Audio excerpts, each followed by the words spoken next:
Today I am discuss about most important question for B.Ed exam. If you do B.Ed anywhere like Bihar, UP, Haryana, MP and any another state, then it is most important exam point of view. Question number 85. Question is, what is gender identity define? Okay. Question is, what is gender identity? Describe factors influencing formation and development of gender identity. Question is, discuss age of formation and development of gender identity. Question is, what do you mean by gender identity?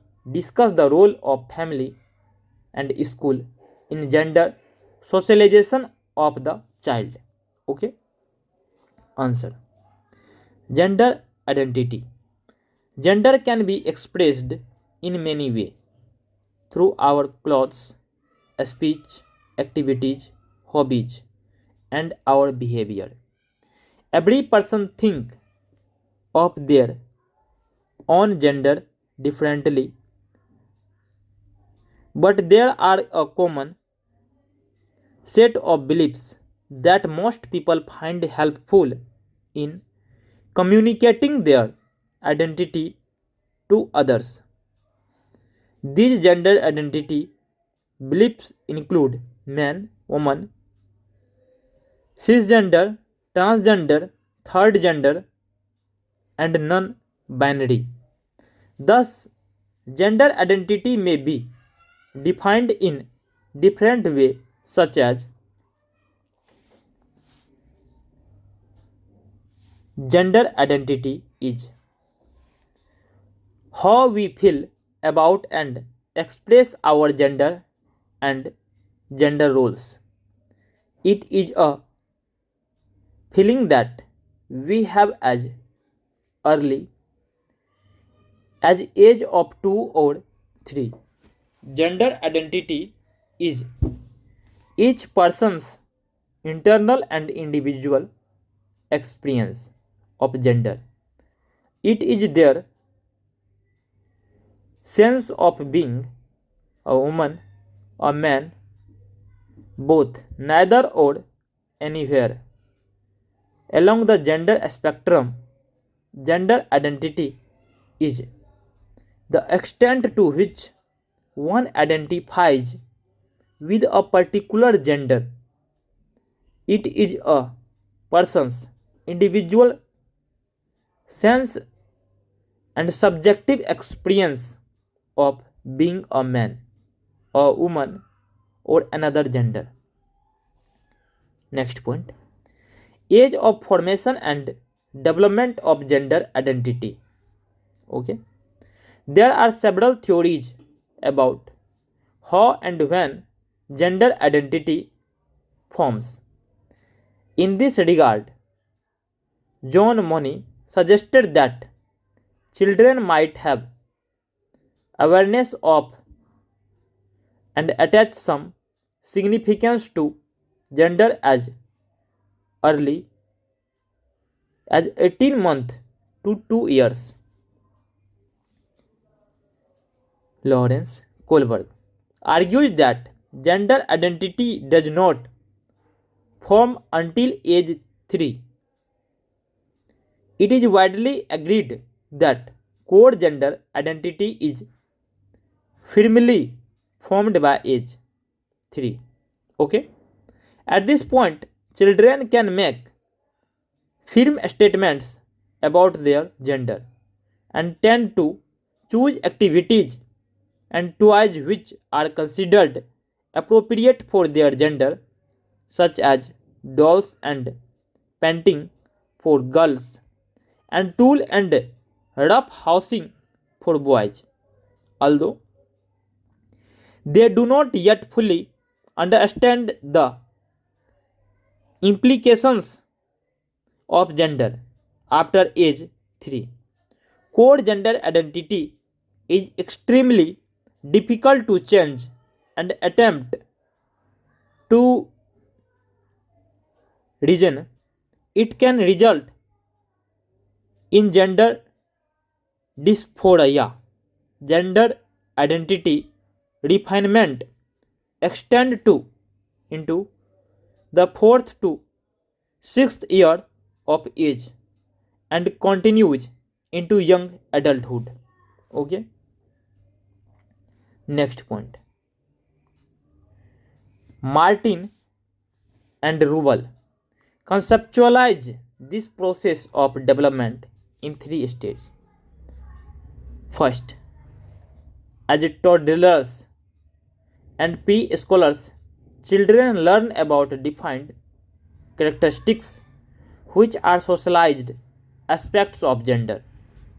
Second point, around the ages of 5 to 7 years, identity is consolidated and becomes rigid. Third point, after this peak of rigidity, fluidity returns and social defined gender roles relax somewhat. Barbara Newman breaks it down into four parts. First, understanding the concept of gender. Second, learning gender role, standards and stereotype. Third, identifying with parents and fourth, forming gender preference. Factors influencing formation, development of gender identity. Okay, first point. Nature versus nurture. In particular, the extent to which it is determined by socialization, environmental factors versus innate biological factors is an ongoing debate. In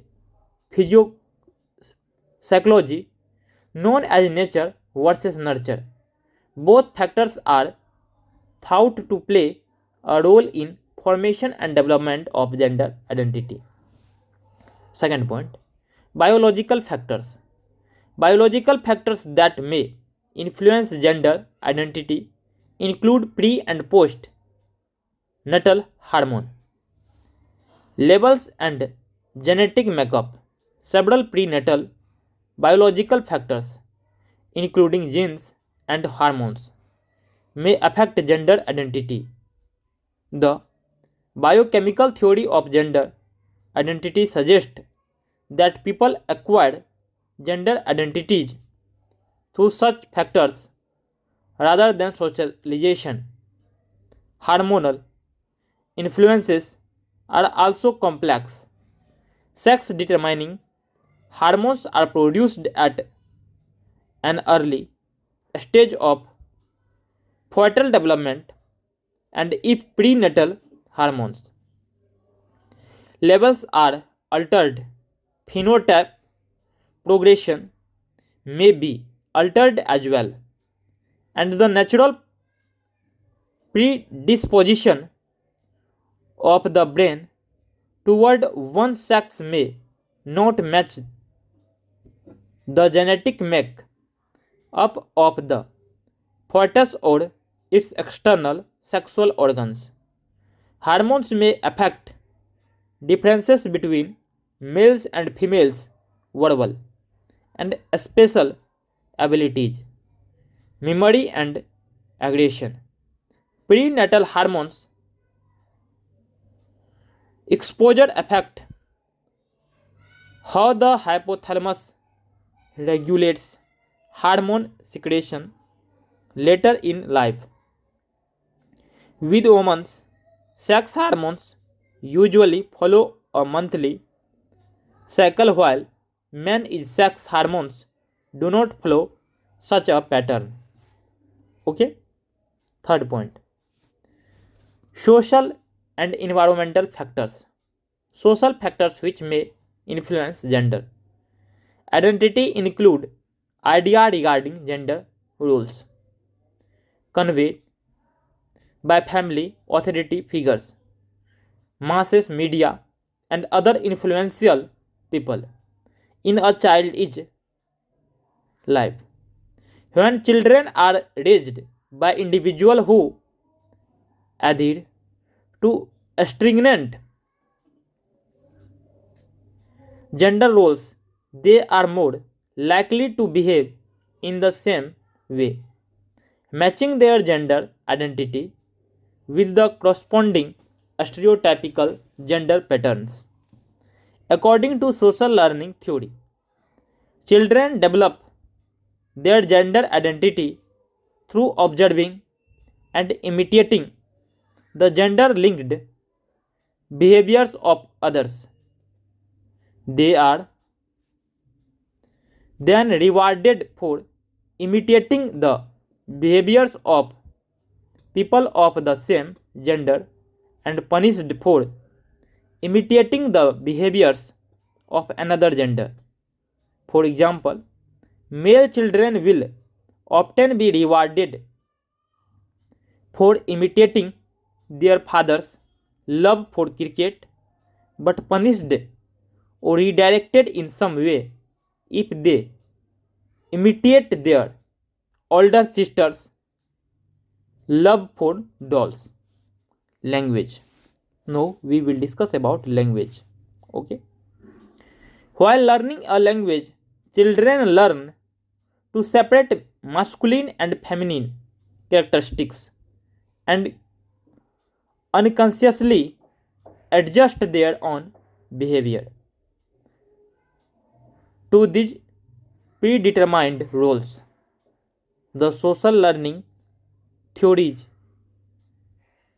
positions that children furthermore develop their gender identity through observing and imitating gender linked behaviors and then being rewarded or punished for behaving that way, thus being shaped by the people surrounding them through trying to imitate and follow them. Competition. Competition for economic and social power can also influence one is gender identity, as gender is highly stratified, with men having more social and economic power and privilege than women and other genders in our culture. Okay, so thank you friend, hope you will learn something new. Thank you for watching this video. Please like, share and subscribe. Thank you.